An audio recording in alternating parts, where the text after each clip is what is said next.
साथियों, जो लोग मरकज़ से नफ़रत करते हैं, मरकज़ के ख़िलाफ़ काम करते हैं, उसको लेकर जो मुफ्ती अकबर हाशमी साहब का बयान है। तो आइए साथियों, और आप सुनते हैं इस बयान को। मुफ्ती अकबर हाशमी साहब क्या फ़रमाते हैं उन साथियों के लिए। हमें और आपको ये बयान बहुत ध्यान और तवज्जो से सुनना चाहिए। तो आइए साथियों, सुनते हैं इस बयान को। अस्सलामु अलैकुम वरहमतुल्लाहि वबरकातुहू। बिस्मिल्लाहिर्रहमानिर्रहीम। नहमदुहु व नुसल्ली अला रसूलिहिल करीम व अला आलिहि व अस्हाबिहि अजमाइन, अम्मा बाद। मोहतरम भाइयों, बुज़ुर्गों, दोस्तों, बंगले वाली मस्जिद मरकज़ निज़ामुद्दीन ये पूरे आलम में दावत का मरकज़ है। अल्लाह ने इस जगह को कबूल कर लिया। इसीलिए अगर आप वहाँ पर जाते हैं, जैसे अभी मेरा 15-20 दिन पहले वहाँ का सफ़र हुआ, पैर रखने के लिए भी जगह नहीं है। वहाँ के नीचे के फ्लोर से लेके ऊपर के फ्लोर तक दिल्ली हाई कोर्ट ने जिस तरह से परमिशन दी हुई है, उसके एतबार से अल्हम्दुलिल्लाह मरकज़ के सारे आमाल हो रहे हैं, सारे उमूर वहाँ पे अंजाम पा रहे हैं।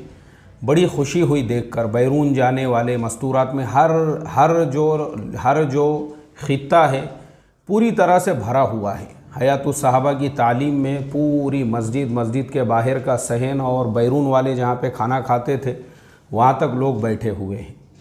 तो ये सारे लोग जो आते हैं ना, ये अपनी जान और अपना माल लेकर आते हैं और फिर उसके बाद वहाँ से जो तकाज़े मिलते हैं, वहाँ के मशवरे के ताबेदारी में पूरे आलम में जाकर काम करते हैं, मेहनतें करते हैं। अल्लाह ने उस जगह को कबूल किया और अल्हम्दुलिल्लाह पूरी दुनिया के अंदर और ऐसे ऐसे मुल्कों में जाके काम करते हैं कि जहाँ कोई इस्तक़बाल करने वाला नहीं है। अपनी जान अपना माल लेकर जाना है और ख़ुद पका के वहाँ पे खा के उस मुल्क वालों पर दीन की मेहनत करना है।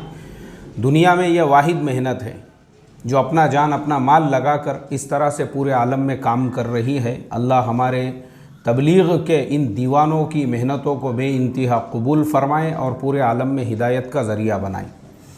अब मोहतरम दोस्तों, एक तरफ ये दीवाने हैं और दूसरी तरफ कुछ खबीस तरीन लोग भी हैं जिन्होंने एक अरसे तक, एक ज़माने तक उसी दस्तरखान के ऊपर खाए पिए और माशाअल्लाह जो है अपनी जिस्मानी और माली दोनों हालतों को अच्छा मजबूत बनाए, बड़े बड़े बंगलों के और कारोबारों के मालिक बन गए उसी मरकज़ निज़ामुद्दीन की निस्बत पर। और आज उसी से गद्दारी की, उसी के ख़िलाफ़ में खड़े हुए, उसी के ख़िलाफ़ महाज खोल दिया, उसी के ख़िलाफ़ गाँव देहात बस्ती बस्ती जाकर लोगों को भड़काने, गुमराह करने और उसी के ख़िलाफ़ में जो है लोगों को भड़काने वरगलाने का काम करने लगे। अल्लाह हिफाजत फरमाए। आज मैं आपको ऐसे कुछ लोगों के इबरतनाक वाक़या सुनाने वाला हूँ जिन लोगों ने इस तरह से, जिस मरकज़ ने उनको एक पहचान दिलाई थी, जिस दावत की मेहनत से उनकी अपनी एक पोजीशन बनी थी, बाद में वो उसी मरकज़ के और उसी दावत के ख़िलाफ़ खड़े हुए, उनका क्या इबरतनाक अंजाम हुआ। सबसे पहला नाम मुफ्ती याकूब साहब के बयान में मैंने ये बात सुना हूँ और वो फरमा रहे थे कि एक मौलाना रहमतुल्लाह साहब थे, हज़रत जी मौलाना यूसुफ़ साहब रहमतुल्लाह अलैह के ज़माने में। और जब हज़रत जी मौलाना यूसुफ़ साहब रहमतुल्लाह अलैह कहीं सफ़र वग़ैरह पर होते थे तो मौलाना रहमतुल्लाह ही फ़जर के बाद की बात किया करते थे और बाकी निज़ामुद्दीन के अंदर जो उमूर होते हैं वही अंजाम दिया करते थे। हज़रत जी मौलाना यूसुफ़ साहब रहमतुल्लाह अलैह का पड़ोस में जब इंतकाल हो गया और फिर उनको हज़रत शेख ज़करिया रहमतुल्लाह अलैह ने सख्ती से कहा, भाई उनको इंडिया लेकर आओ, वहाँ पे दफन नहीं करना है। क्योंकि हज़रत शेख ये सारी हिकमतों को, मसलिहतों को जानते थे कि पड़ोस वाले जो है वो पहले से ही फितना परवर है और वो पहले दिन से इस कोशिश में लगे हुए थे कि तबलीग के मरकज़ को वहाँ ले जाया जाए। लेकिन हमारे बड़ों ने जो है कहा कि भाई हम चाहे मर जाओ, कट जाओ, कुछ भी हो जाओ, हम निज़ामुद्दीन की चार दीवारी बंगले वाली मस्जिद को छोड़ने वाले नहीं हैं। ये तबलीग का मरकज़ है और यही रहेगा। इसी वजह से उनको पहले से ही हसद और जलन था इस मेहनत को लेकर और पहले से ही उनके दिलों में बुग़्ज़ भरा हुआ था। ये बात और थी कि सफ़ेद जुब्बे पहने हुए हैं, सरों पे अमामे भी है, सूरतें एकदम फरिश्तों के जैसी बनाई हुई है, लेकिन अंदर जो है भेड़ियों से भी ख़तरनाक जो है दिल और उसमें कीना और कपड़ भरा हुआ था मरकज़ निज़ामुद्दीन की चार दीवारी के लिए। पहले से साजिशों में लगे हुए थे, बहुत मरतबा इन्होंने षड्यंत्र किए, साजिशें किए, लेकिन अल्लाह ने इनकी तमाम खबासतों को नाकाम कर दिया। तो वो जो मौलाना रहमतुल्लाह थे जब हज़रत जी मौलाना यूसुफ साहब रहमतुल्लाह अलैह की तदफीन हो गई और उसके बाद मशवरे की मजलिस बैठी और हज़रत शेख ज़करिया रहमतुल्लाह अलैह ने मौलाना हारून साहब, जो मौलाना यूसुफ साहब के फ़र्जंद थे, वो अभी छोटे थे, कहा कि मौलाना हारून साहब जब बड़े हो जाएंगे तो उनको ज़िम्मेदारी दी जाएगी, लेकिन तब तक अमीन के तौर पे मौलाना इनामुल हसन साहब जो है वो ज़िम्मेदार रहेंगे। तो ये जो मौलाना रहमतुल्लाह थे, इनको ज़िम्मेदारी मिली ही नहीं, तो ये आग बगूला हो गए। और आग बगूला होने के बाद में इन्होंने जो है इन्होंने कहा कि मैं मरकज़ में नहीं रहूँगा, और ये मरकज़ को छोड़ के चले गए। और अकेले नहीं गए, बल्कि अपने साथ में 40 लोगों को लेकर गए। 40 लोगों को इन्होंने कहा कि हमने इतने दिनों तक मेहनतें की है। मतलब देखो, ये कुछ लोग ऐसे होते हैं ना, ये कोई भी दीनी काम करते हैं तो पहले दिन से ही इनकी नीयत होती है बड़ा बनने की। पहले ही दिन ये आते ही इसलिए है ताकि इनको कुर्सी मिले, इनको हिस्सेदारी मिले। इनको अगर नहीं मिलेंगी तो उसके बाद में ये बगावत करेंगे, गद्दारी करेंगे, क्योंकि इनका मकसद ही कुर्सी होता है, इनका मकसद ही होता है मसनद, इनका मकसद ही होता है कि मुझे बड़ापन मिले। और नहीं मिलेगा तो फिर ये मुखालिफत पे, मैंने कल इसके ऊपर जो है रोशनी डाला हूँ, इख्तिलाफ और मुखालिफत के ऊपर। तो ये इख्तिलाफ करने वाले नहीं हैं, मुखालिफत करने वाले, मुखालिफत पे उतर जाएंगे। तो वही काम वो मौलाना रहमतुल्लाह साहब ने किया, ख़ुद भी गए और अपने साथ में 40 लोगों को लेकर गए। और मौलाना अब्दुल्ला साहब रहमतुल्लाह अलैह झांझी, मौलाना सुलेमान झांझी के जो बेटे हैं, वो मेरे बड़े अज़ीज़ थे। और मैं बता दूं आपको कि हर हफ्ता 15 दिन में एक मरतबा मेरी उनसे कम से कम 10-15 मिनट फ़ोन पर बात होती थी। और मेरे पास कम से कम उनकी कई कॉल रिकॉर्डिंग्स वगैरह सारी चीज़ें हैं। लेकिन मैं कभी कभी मुझे उनकी याद आती है तो वो अकेले में सुनता हूँ, मैं किसी और को ना सुनाता हूँ, ना ही मैं वो सारी चीज़ें पब्लिक में जो है आम करता हूँ, क्योंकि वो मेरे और उनके दरमियान की बातें थी। वो मौलाना अब्दुल्ला साहब फरमाया करते थे कि मैंने मेरी आँखों से देखा। वही मौलाना रहमतुल्लाह जो हज़रत जी मौलाना यूसुफ साहब रहमतुल्लाह अलैह के कुर्सी पे बैठकर फजर के बाद का बयान किया करते थे, बाद में वही मरकज़ के सामने से गुज़रते थे तो उनको वो एरिया के कुत्ते भी नहीं पहचानते थे कि ये कौन है। कोई नहीं पहचानता था, क्योंकि अल्लाह ने इज़्ज़त की चोटियों पे, बुलंदियों पे जो पहुंचाया था वो निज़ामुद्दीन के 4 दीवारी की बरकत से। जब तुमने उससे गद्दारी की, जब तुमने उससे बेवफाई की और जब तुमने उसी के ख़िलाफ़ में महाज खोल दिया, उसके बाद में तुमको कोई पहचानने वाला भी नहीं था। बोले वो मरकज़ के सामने से गुज़रते थे और पान खा के जो है मरकज़ के गेट पे ऐसा थूक के पिचकारी मार के जाते थे। देखो ये लोग कौन हैं? ये वो लोग हैं जो पहले से ही दिलों के अंदर एक जज्बात लेकर आते हैं कि हमको बड़ापन मिले, और नहीं मिलेगा तो इस तरह की हरकतें। अल्लाह हिफाजत फरमाए। अब हम आते हैं हमारे आज के ज़माने में। बहुत सारे लोग, मैंने देखा हूँ कि मेरा जो है निज़ामुद्दीन सफ़र हुआ था कोरोना से पहले, और उस वक्त में हमारे जो हज़रत जी मौलाना साद साहब है उनसे मेरा मुसाफ़ा हुआ। और हज़रत जी से जब मेरी बातचीत हुई है सारे मसाइल पर, तो हज़रत जी से मैंने जब ये कहा कि हज़रत जी इस तरह से जो है ना निज़ामुद्दीन के ख़िलाफ़ में जिन लोगों ने महाज खोला हुआ है, उनको जो है इस तरह के आज के जो जदीद हालात है उन पे जवाब देना और ये सारे जो खिदमात है इसको अंजाम देना कैसा है। तो हज़रत जी ने कहा कि देखो, असल जवाब देने वाली ज़ात तो अल्लाह की है, हमारी ताकत से बड़ी अल्लाह की ताकत है। अल्लाह उनको जवाब देंगे, अल्लाह उनको जवाब देंगे। और मैं आपको बता दूं, अल्लाह ने वो सारे लोगों को जवाब दिया। यानी उस वक्त से लेके आज तक मेरे पास पूरी लिस्ट है, पूरी लिस्ट है मेरे पास ऐसे लोगों की जिन्होंने मिंबरों पे बैठकर निज़ामुद्दीन को गालियां दी थी और बुरा भला कहा था, बग़ैर कफन और बग़ैर गुस्ल के कब्रों में गए हैं। ये उस दरमियान में हुआ।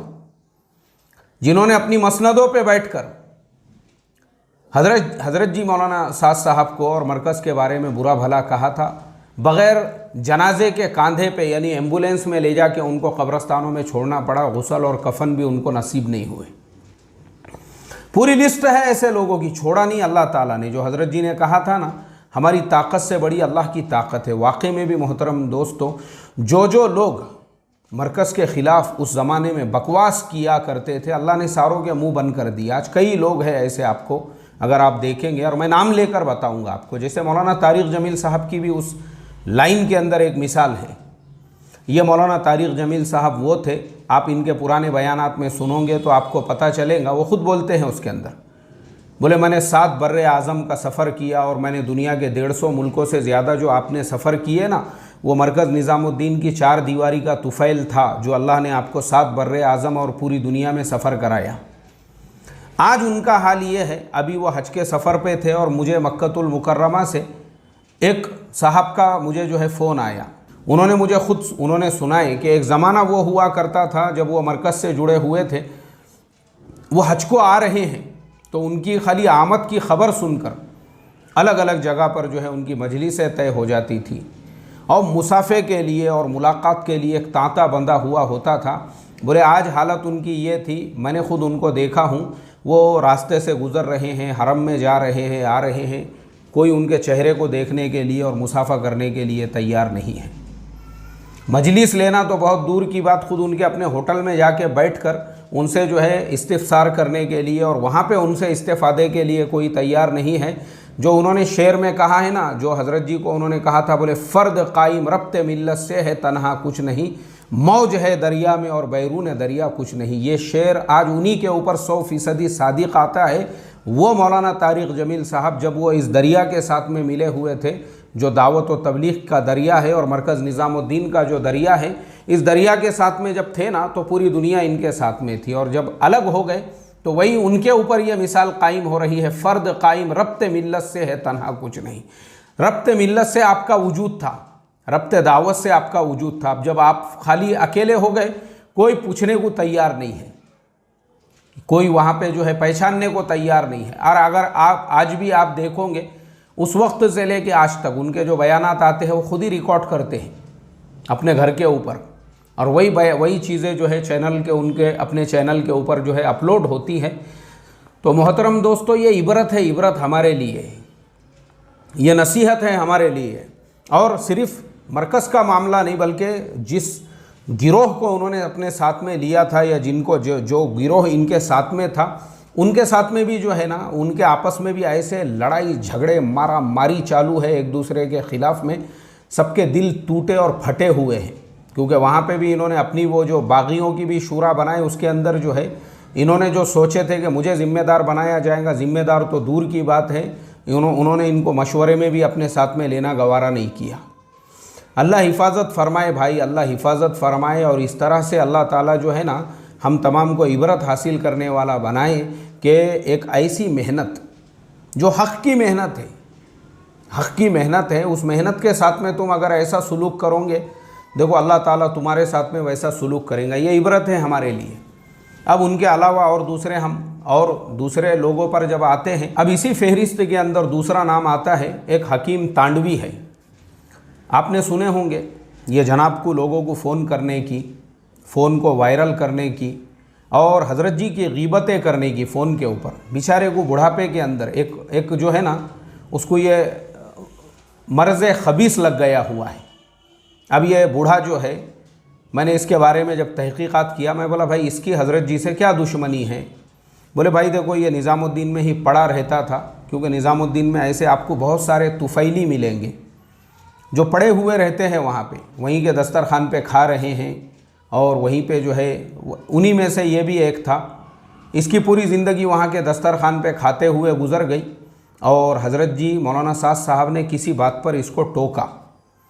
ये अपनी मनमानी चला रहा था। हज़रत जी ने कहा यहाँ मनमानी नहीं चलती है, यहाँ हर काम मशवरे से होता है, मशवरे के ताबे काम करना है, अपने दिल से कोई काम नहीं करना है। तो इसके दुम पे पैर गिर गया और इसने हज़रत जी के ख़िलाफ़ में ही बगावत का बिगुल बजाया और जो गद्दारों का झुंड था उसके अंदर ये शामिल हो गया।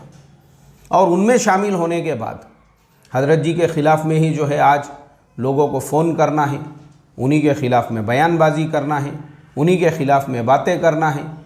अल्लाह हिफाजत फरमाए और इसको समझ आता फरमाए। मुझे अभी सुबह में ही हमारे एक दोस्त मुफ्ती साहब ने एक पुरानी कॉल रिकॉर्डिंग भेजे जो 2017-18 की रिकॉर्डिंग है। मगर ये बुढ़ा जो है, ये पागल बुढ़ा जो है, क्योंकि दुश्मनी में ऐसा पागल हो गया हुआ है, तो वो अब उसको वायरल किया जा रहा है और अब लोगों तक उसको पहुंचाया जा रहा है। और अब जो है, क्योंकि ये मुफसिदीन का झुंड है, ये फितीन का ग्रुप है, इनका मकसद ही है, ये फितना परवर लोग हैं, ये जिन्होंने इतनी बड़ी तहरीक के अंदर फितना पैदा किया, जिन्होंने ये नहीं सोचा कि इस काम के ज़रिए से खैर कितना फैल रहा है, इनको इसकी परवाह नहीं है, बल्कि इनके दिल में हसद और जलन ऐसा कूट कूट के भरा हुआ है मरकज़ निज़ामुद्दीन की चार दीवारी और हज़रत जी मौलाना साद साहब के लिए। तो इनकी जो दीनदारी भी है ना, ये एक रियाकारी और दिखावा है। और इनका जो है रमज़ान के महीने में अपने हर ज़िले के अंदर खानकाही निज़ाम को चलाना और वहाँ पे पूरे पूरे आशरे का एतेकाफ़ करना, ये सब सिर्फ़ एक दिखावा है, क्योंकि दिलों में तो कीना, बुग़्ज़, कपट और गिलाज़त और गंदगी भरी हुई है। तो मुझे आप बताओ उसका क्या फ़ायदा हुआ आपको? अल्लाह हिफाजत फरमाए मोहतरम दोस्तों। और ऐसी गुमराही से कि एक इतनी बड़ी मुसलमानों की तहरीक, एक ऐसी जमात जिसके ज़रिए से इतना खैर आज की तारीख़ में 7400 से ज़्यादा उलमा साल की जमातों में पूरे मुल्क में, पूरे आलम में चल रहे हैं। आप मुझे बताओ इससे बड़ा खैर क्या होगा? मैंने वो पूरी कारगुजारी सुनाया हूँ। आप मेरा जो दूसरा चैनल है जो मेरे नाम से है, उसके ऊपर आप देख सकते हैं, उसमें आपको सारी कारगुजारी पता चलेंगी। अभी मैं जाकर आया निज़ामुद्दीन, पैर रखने को वहाँ पे जगह नहीं है, पैर रखने के लिए भी वहाँ पे जगह नहीं है। इतना खैर, इनको वो खैर से कोई लेना देना नहीं है। जिन्होंने इसके ख़िलाफ़ में जिन लोगों ने जिनके फतवों की वजह से मुल्कों के अंदर दंगे फसाद हो गए और बांग्लादेश में जिस तरह के हालात पैदा हो गए, पता चला कि वो साहिब फतवा भी दिल्ली के किसी हॉस्पिटल में एड़ियाँ रगड़ रहे हैं। एड़ियाँ पिछले कई दिनों से एड़ियाँ रगड़ रहे हैं, एड़ियाँ। और दुआओं के लिए मैसेज चल रहे हैं कि जनाब के लिए दुआएं की जाए। ये तो होना ही था कि जिसने भी फितना फसाद किया, अल्लाह ने ऐसे ही छोड़ा नहीं उनको, एड़ियाँ रगड़ने लगाया अल्लाह ने। जिन लोगों ने कारी तैयब साहब रहमतुल्लाह अलैह के ख़िलाफ़ भी इस तरह के फितने किए थे, उनको भी कई महीनों तक एड़ियाँ रगड़ना पड़ी थी। इनको भी रगड़ना पड़ेंगी ही, क्योंकि ये उस फितने के भी सबसे बड़े आले कार थे और इस फितने के भी वो जिम्मेदार थे, जिनके फतवे की वजह से इतना बड़ा फितना फैला। एड़ियाँ तो रगड़ना पड़ेंगी, ऐसे ही दम निकलेगा। ऐसा जो है ना कि किसी कपड़े को उसको किसी काटी और झाड़ी के ऊपर फेंक दिया जाए और उसके बाद जब उसको खींचा जाए तो कैसे उसके तार अलग होते हैं, ऐसे फित्तीनों की रूह भी ऐसे ही जिस्म से निकाली जाती है। कई महीनों तक एड़ियाँ रगड़ना पड़ते हैं, तब जाके दम निकलता है। तो वो तमाम लोग जो इज़्ज़त की चूटियों पे होने का दावा किया करते थे, आज उनको अपने गांव गली के कुत्ते पूछने को तैयार नहीं है। कुत्ते छोटे छोटे खेड़े पाड़ों में गए, उसी निज़ामुद्दीन के ख़िलाफ़ में बयानबाजियाँ करने के लिए वो गांव के लोगों ने हकाल दिए उनको। अल्लाह हिफाजत फरमाए रे भाई ऐसी ज़िल्लत से, और अल्लाह हम तमाम को इबरत और नसीहत हासिल करने वाला बनाए, और अल्लाह हम तमाम को उस बाबरकत मेहनत से, उस बाबरकत चार दीवारी से जुड़कर काम करने वाला बनाए, मशवरे के ताबे होकर। अस्सलामु अलैकुम वरहमतुल्लाहि वबरकातुहू।